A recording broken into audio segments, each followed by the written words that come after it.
TDP పాలనలో TTD మొత్తం భ్రష్టు పట్టింది. లడ్డూ కల్తీ నుంచి పరకామణిలో చోరీ వరకు అంతులేని తప్పిదాలు జరుగుతున్నాయి. ఈ దారుణాలన్నీ ప్రజలు గమనిస్తూనే ఉన్నారు. కానీ చంద్రబాబు ఆయన అనుచరులకు మాత్రమే కనిపించడం లేదు. ఈ ఘోరాలన్నీ వెంకన్న చూస్తూనే ఉన్నారు. డాక్టర్ తలే రాజేష్, రాజాం, వైఎస్ఆర్సీపీ ఇన్ఛార్జ్. అందరికీ నమస్కారం. నేను మీ డాక్టర్ తలే రాజేష్, రాజాం నియోజకవర్గపు వైఎస్ఆర్ కాంగ్రెస్ పార్టీ ఇన్ఛార్జ్ని. ఈ మధ్యకాలంలో మన ఆంధ్ర రాష్ట్రంలో ఒక హిందీ పదం బాగా ప్రాచుర్యంలోకి వచ్చింది. అదేంటంటే చోరీ అనే ఒక పదం.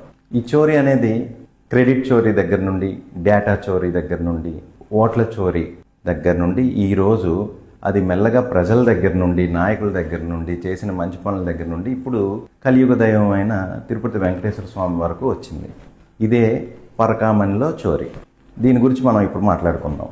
భక్తులు ఎంతో భక్తి శ్రద్ధలతో తిరుమల తిరుపతి దేవస్థానంలో పరకామణిలో వెండి కానీ బంగారం కానీ ఈరోజు దేవునికి మొక్కులు చెల్లించుకుంటారు.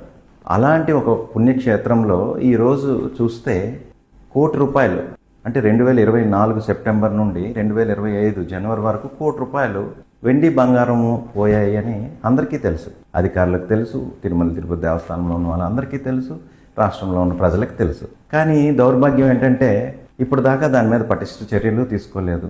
ఒకనొక టైంలో కోర్టు కూడా సీరియస్గా చెప్పినప్పుడు కూడా మేము పటిష్టమైన భద్రతా వలయాన్ని ఏర్పాటు చేస్తామని చెప్పి ఈరోజు ఆ విషయంలో కూడా ఏదైతే మిగిలిన ఈ సూపర్ 6 విషయంలో ఫెయిల్ అయిపోయిన ఈ కూటమి చివరికి దేవుడికి సంబంధించిన ఆస్తుల్ని రక్షించడంలో కూడా ఈరోజు విఫలమైందని చెప్పాలి. ఒకనొక టైంలో అంటే వైఎస్ఆర్ కాంగ్రెస్ పార్టీ హయాంలో కూడా ఇక్కడ చోరీ జరిగింది. అది కేవలం ₹76,000 విలువ చేసే విదేశీ కరెన్సీ అప్పుడు చోరీ జరిగింది. దానికి ప్రతిగా చంద్రబాబు నాయుడు గారు అప్పుడు చాలా ఊగిపోయి చాలా అర్ధంతం చేసేస్తే వైఎస్ఆర్ కాంగ్రెస్ పార్టీ దాన్ని చాలా సీరియస్గా తీసుకొని ఎవరైతే తప్పు చేశారో ₹76,000 తప్పు చేసిన వాళ్ళకి 15 కోట్ల ఆయన సొంత ఆస్తులను టీటీడీకి రాసే దిశగా అడుగులు వేసింది.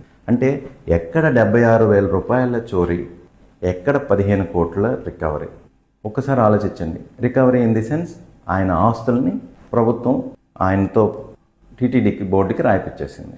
మరి ఈరోజు ఇక్కడ ₹1,00,00,000 చోరీ జరిగితే మరి ఎన్ని రెట్లు, ఎన్ని వందల కోట్లు రికవరీ చేయించాలి? మరి ఎన్ని రెట్లో పక్కన పెడితే పోయిన ₹1,00,00,000కే ఈరోజు దిక్కులేని పరిస్థితి.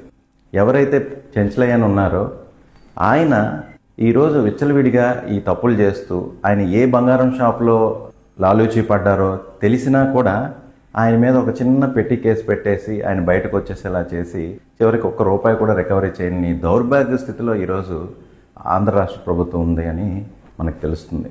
ప్రజలందరూ కూడాను ప్రతిదీ గమనిస్తున్నారు. అనవసరంగా దేవుణ్ణి లడ్డు విషయంలో కానీ, నెయ్యి విషయంలో కానీ ఈ రాజకీయాలకు వాడుకోవడం వలన కలియుగ దైవం అయిన వెంకటేశ్వర స్వామి యొక్క ఈ ఏదైతే ఆగ్రహం ఉందో ఈ ఆగ్రహానికి ఈ కూటమి ప్రభుత్వం బలైందనే చెప్పాలి.